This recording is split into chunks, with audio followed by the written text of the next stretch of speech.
Olá, investidores. No vídeo de hoje eu vou falar sobre aquilo que eu considero como sendo o fundo patolino. Por que patolino? Então, o pato é aquela ave, né, que nada, anda e voa, mas não faz nenhum dos três bem feito. E o fundo que eu vou falar aqui hoje tem em sua carteira ativos que eu considero como sendo high grade, ou até mesmo ultra high grade, middle risk, high yield, ou até mesmo ultra high yield. E diferente do pato aqui, até que esse fundo ele se saiu mais ou menos aqui na fatia middle risk dele, mas nas outras não considerei que saiu muito bem não, tá? E mesmo assim, mesmo tendo essa não indo mal em todos os três, coloquei ele aqui como sendo fundo patolino porque tem os três níveis de risco aqui dentro do mesmo fundo. E esse fundo aqui é o BQD11, um fundo de papel da Banest. Aqui é o Thiago PS e esse é o canal Fique Esperto. E talvez você não tenha interesse aqui sobre sobre o BQD11, mas tem alguns comentários aqui que eu vou falar que podem cabem muito em muitos outros fundos de papel aqui também, tá? Então, mesmo se você não tem interesse em BQD11, talvez o vídeo aqui seja interessante para você também. Pois bem, começando aqui, provando que se trata de um fundo com três níveis de risco. Aqui que eu marquei de verde, marquei alguns que eu considero como sendo high grade, CRI direcional, CRI Reddor, algum deles até considero como sendo ultra high grade, tá? Como esse aqui da Reddor, uma empresa listada de hospitais. Em amarelo aqui, marquei aqui um middle risk, esse CRI de home equity aqui da Cashme. Acho que tá marcado aqui como triple A do ranking aqui, mas para mim ele tá mais para um middle risk, tá? Em vermelho aqui eu marquei dois CRIs de multipropriedade, CRI Eco Resort e o CRI WAM, é, que a gente pode até mesmo chamar eles de ultra high yield, tá? Que do segmento de multipropriedade que dispensa apresentações, né? E como eu disse para vocês, é do ultra high grade até o ultra high yield e tudo isso aqui misturado dentro do mesmo fundo. Aí talvez vocês podem me questionar, e o Kiko? E o que tem o fundo tem os três níveis de risco? Daí eu respondo para vocês que tem problema nenhum em si. O fundo pode ter os três níveis de risco e conseguir conviver muito bem com eles. Acho que aqui é mais uma questão pessoal minha, tá?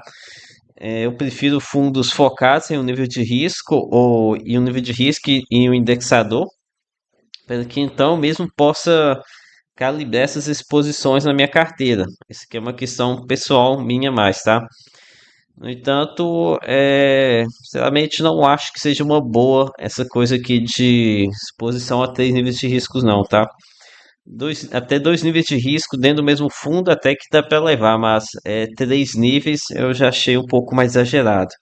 E só para lembrar que nessa questão aqui de calibração de exposição, a minha planilha de papel é excelente para fazer isso, né? Tanto em indexadores, que nem eu estou mostrando aqui no gráfico para apresentar, para você saber qual que é a sua exposição por IPCA, por CDI, como também ali tem lá por risco também, tá? Pelo menos, mas aí por risco já é na minha visão.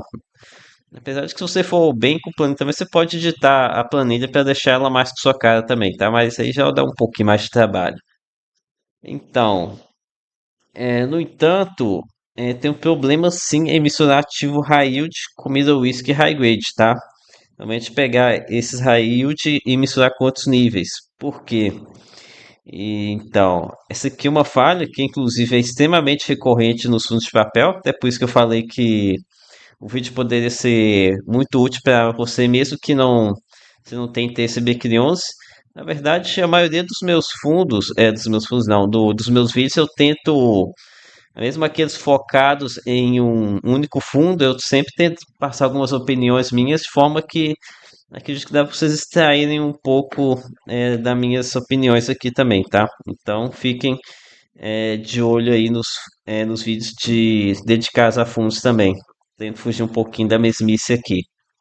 Mas então, como eu disse, um dos problemas de colocar ativo high yield do segmento incorporação vertical, loteamento e multipropriedade é não fornecer meios suficientes para acompanhamento. Vejam aqui algum desses dados aqui na tabela de CRIs do HBT11 da Habitat, que além de colocar aqui todos esses dados, costuma também liberar alguns relatórios de risco comentando as operações. E nessas operações high yield, geralmente um fator muito importante no risco é a questão de obras e de vendas também, né? Geralmente são empresas menores que é bom acompanhar isso aqui. Tem razão, garantir que também esses, enfim, esses quatro indicadores que são fundamentais para você acompanhar. E os relatórios gerenciais desses fundos se mais high grade, high yield e middle risk não oferecem esse tipo de coisa. E como eu disse, que é um erro recorrente, vejo aqui o relatório de CVBI11 da grande VBI, tem aqui três é, séries de multiplicidade, mas com esse volume de informações aqui que eles colocam para a gente, você não consegue avaliar o risco adequadamente. Aqui a gente já experimenta aqui o sei Hotbit por outros relatores iniciais, a gente sabe que é um ativo que é mais maduro, com acho que já performado, já amortizando. A gente sabe que é o mais tranquilo, mas esses CRI Salinas aqui, tenho nem ideia de como é que é as condições dele. Já fiz alguns comentários sobre essa aí de multipropriedade lá no Clube FIIs, comentaram que são todos ativos já maduros, mas ainda assim eu gostaria de ter mais dados aqui para eu mesmo avaliar o nível de risco desses ativos, né? Algo que com certeza não dá para fazer aqui com essa tabelinha aqui de ativos. Então, voltando agora aqui a falar de Becri 11, dar algumas outras opiniões sobre o fundo. Lembrando que não dá para colocar tudo em um único vídeo aqui no YouTube aberto, tá? Minha intenção é expandir mais, falar sem limitações de tempo, quando eu tiver com o canal de membro aberto lá na série de vídeos, todo FII tem seus defeitos. Ali sim eu vou com tudo na análise, tá? Então aqui são mais opiniões breves, beleza? Então, eu acho essa taxa média aqui dele é baixa demais, tá? IPCA mais 7,36, CDI mais 2,66, é, muito baixos aqui, mesmo tendo operações ultra high yield aqui, elas não foram suficientes para aumentar a taxa média do fundo. Isso aqui é muito em conta, por causa das posições que eles comprarem ativos high grade, como essa daqui que eu marquei. Olha só esse daqui da Vila XP, é uma loja corporativa lá que a XP quis construir, né? E pagando aqui IPCA mais 5%. Tudo bem que isso aqui foi comprado em outra realidade, mas se trabalha nessa rentabilidade fraca aqui até 2036. E mesmo os padrões lá de 2019, 2020, que com certeza foi a época que eles compraram isso aqui, essa remuneração aqui é uma miséria, tá? Muito fraco mesmo. 4,84. Tá muito baixa essa rentabilidade aqui, se a gente considerar que ainda tem a taxa de administração pesando aqui. E o pior de tudo é que geralmente as RIs ultra high grade tem amortização bullet, né? Ou seja, amortiza tudo no vencimento, no vencimento CRI, que dificulta ainda mais o fundo a se livrar dessas operações com remuneração muito baixa. E outro ponto que eu não posso deixar de mencionar, né, é a quantidade de defaults pelo qual o fundo teve que enfrentar. Inclusive, tem que verificar se essa porcentagem aqui, ela é antes do default de reclassificarem alguns ativos inadimplentes, né? Pois caso contrário, a porcentagem de carteira que passou por default é bem maior do que esse 7,46, viu?